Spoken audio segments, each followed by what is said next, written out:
வெளிநாட்டு தொழிலாளர்களை வேலைக்கெடுப்பதற்கான செலவு குறித்து வங்காளதேசம், இந்தியா, நேபாளம், இலங்கை ஆகிய நாடுகளுடன் அரசாங்கம் தீவிரமாக பேச்சுவார்த்தை நடத்தி வருகிறது. வியட்நாம், கம்போடியா மற்றும் இந்தோனேசியாவில் இருந்து வெளிநாட்டு தொழிலாளர்களை பணியமர்த்துவதற்கான செலவு இறுதி செய்யப்பட்டுவிட்டதாக மனிதவள துணை அமைச்சர் டத்தோஸ்ரீ அப்துல் ரஹ்மான் முஹம்மட் தெரிவித்தார். பேச்சுவார்த்தைகளை இறுதி செய்வதில் சம்பந்தப்பட்ட அனைத்து தரப்புகளுக்கும் பயனளிக்கும் கூறுகள் இருப்பதை அரசாங்கம் உறுதி செய்யும். அனைத்துலக தொழிலாளர் அமைப்பான ILO பரிந்துரைத்தபடி நியாயமான ஆட்சேர்ப்பு நடைமுறைகளுக்கு அப்பேச்சுவார்த்தைகள் முன்னுரிமை அளிக்கும் என்றார் அவர். செலவு நிர்ணயம் என்பது தொழிலாளர்களை ஏற்றுமதி செய்யும் நாட்டுக்கும் இறக்குமதி செய்யும் நாட்டுக்கும் இடையிலான கூட்டு கடப்பாடாகும். எனவே செலவு கட்டுப்பாட்டுக்குள் இருப்பதை உறுதி செய்ய ஆட்சேர்ப்பு நடவடிக்கைகளை இரு நாடுகளிலும் கண்காணிக்க வேண்டும் என மக்களவையில் அவர் கூறினார். இதனிடையே நாட்டில் வெளிநாட்டு தொழிலாளர்களுக்கான பணிக்காலத்தை நீட்டிக்கும் திட்டம் எதுவும் அரசாங்கத்திடம் இல்லை என்று அப்துல் ரஹ்மான் கூறினார். நாட்டின் தொழிலாளர் சந்தையை மறுசீரமைப்பதன் மூலம் வெளிநாட்டு தொழிலாளர்களை சார்ந்திருப்பதை குறைப்பதே அரசாங்கத்தின் நோக்கமாகும் என்றார் அவர்.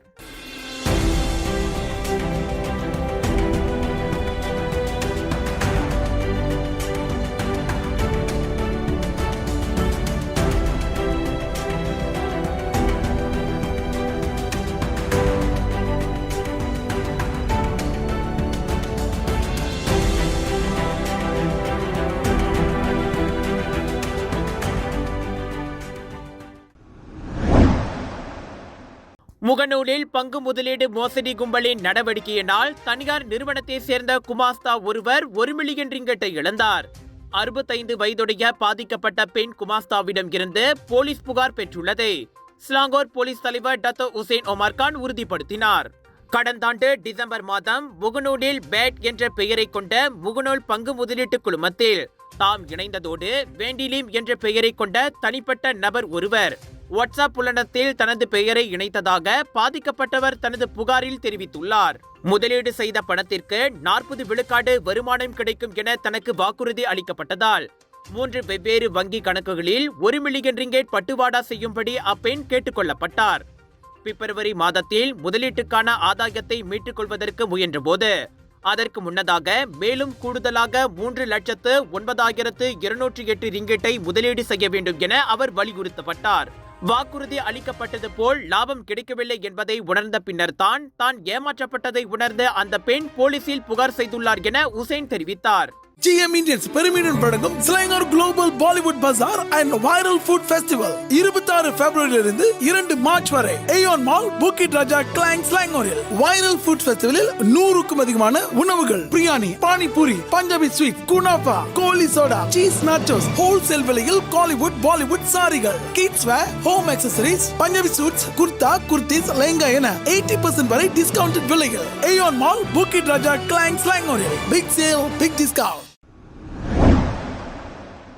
கனரக வாகனங்களை இயக்குவதற்கான கட்டுப்பாடுகள் எலிட் எனப்படும் மத்திய இணைப்பு வடக்கு தெற்கு விரைவு சாலையில் இன்று அமலுக்கு வந்தன.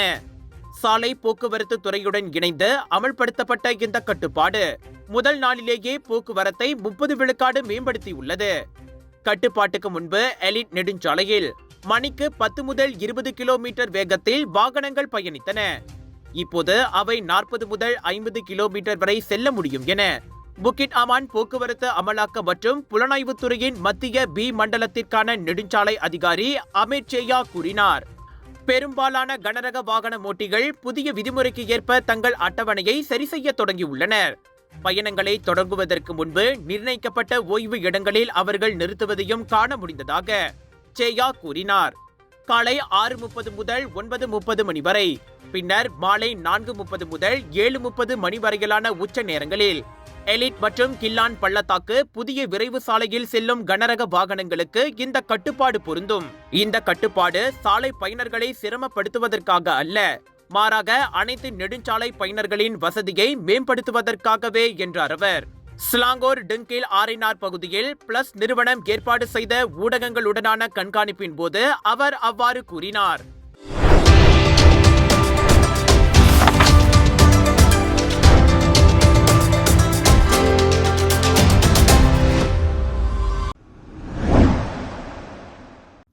தொழுநோயினால் 2 மரணமடைந்ததை தொடர்ந்து நெகிரி செம்பிலான் கோலாபிலாவில் உள்ள பூர்வ குடிகளின் 2 கிராமங்கள் தனிமைப்படுத்தப்பட்டுள்ளன.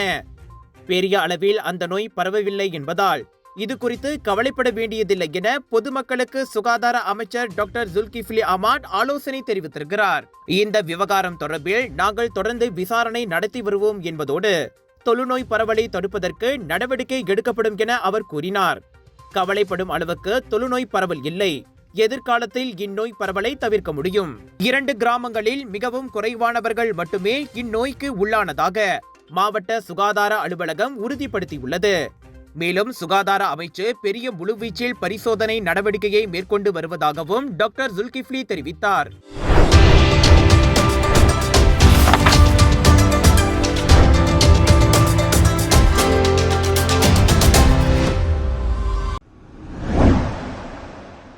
கோலாலம்பூர் மாநகர் பகுதியில் 17 மாடிகளை கொண்ட பள்ளியை கட்டுவதற்கு கோலாலம்பூர் மாநகர் மன்றம் தெரிவித்திருக்கும் ஆலோசனையை கல்வி அமைச்சு வரவேற்ற போதிலும் அது தொடர்பான பாதுகாப்பு மற்றும் பொருத்தமான அம்சங்கள் ஆராயப்பட வேண்டும் என கல்வி அமைச்சர் ஃபர்லீனா சீடே தெரிவித்திருக்கிறார்.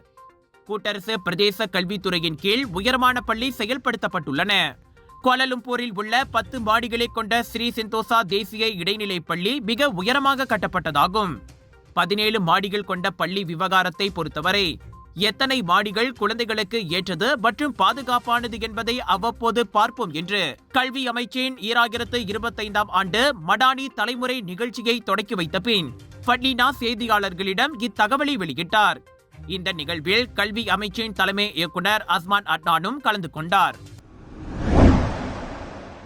கூட்டரசு பிரதேசங்களில் குண்டும் குழியுமாக உள்ள சாலைகள் பற்றிய புகார்களை இப்போது 12 மணி நேரங்களுக்குள் தீர்க்க வேண்டும்.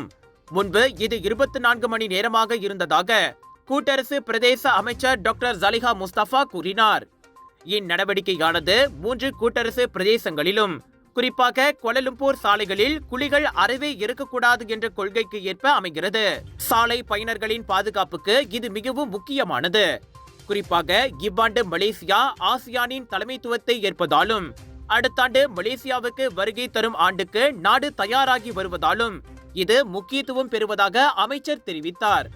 நகர்ப்புற பராமரிப்பு சிக்கல்களை ஆக்கப்பூர்வமாக கண்டறிந்து நிவர்த்தி செய்வதில் AI அதிநவீன தொழில்நுட்பத்தையும் நிகழ்நேர கண்காணிப்பையும் பயன்படுத்தலாம். இதன் மூலம் சம்பவ இடத்திற்கு அதிகார தரப்பு விரையும் நேரங்களை குறைக்க முடியும் என்று ஜலிஹா நம்பிக்கை தெரிவித்தார். Sebelum ni kita dapat kurangkan juga berhari-hari sehingga kepada 24 jam dan kali ini saya juga beri cabaran tadi untuk mereka mengurangkan lagi respon time kepada 12 jam. Sebab zero pothole ni saya rasa dia penting sebab dia berkaitan dengan keselamatan pengguna. Jadi baru-baru ini pun saya lihat ada macam saya sebut tadi disampaikan terus kepada saya tentang perkara ini dan alhamdulillah selepas diambil tindakan yang segera perkara itu telah dapat diselesaikan dengan cepat dan akhirnya keselamatan warga itu menjadi satu keutamaan kepada kita. Itu yang saya bincang dengan Datuk Wanda. InsyaAllah kita akan cuba usahakan untuk mempercepatkan usaha ni daripada 24 jam kepada 12 jam. Saya rasa boleh dengan teknologi yang kita ada, aduan itu sampai dengan segera kepada kita dan insyaAllah tindakan juga akan dapat dilakukan dengan segera. Dan ini adalah reformasi pada perkhidmatan. இவ்வேளையில் கோலாலம்பூரில் AI அதிநவீன தொழில்நுட்ப வசதியுடன் கூடிய 5000 CCTV கேமராக்கள் பொருத்தப்பட்டுள்ளன. இந்த CCTVகள் பொதுமக்களின் பாதுகாப்பை மேம்படுத்துவதோடு மட்டுமல்லாமல் ஆபத்து அவசர நேரங்கள், போக்குவரத்து சம்பவங்கள் மற்றும் குற்ற செயல்களை ஆக்ககரமாக கண்காணித்து விரைந்து நடவடிக்கை எடுக்க உதவும் என்றார் அவர்.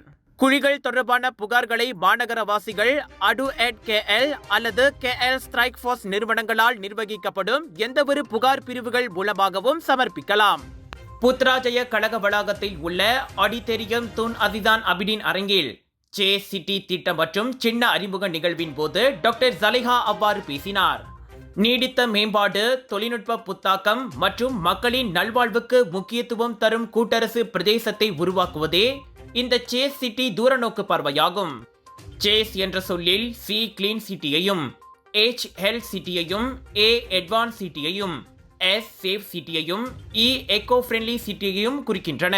இந்த தேங்காய் எண்ணெய் சமையல்ல அப்படி என்ன ஸ்பெஷல் இருக்கு? கேரளாவிலிருந்து தயாரிக்கப்பட்ட ரேனாயூர் சமையல் தேங்காய் எண்ணெயில சமையல் செஞ்சு சாப்பிட்டா தரமாவும் இருக்கும், அறுசுவையாவும் இருக்கும்.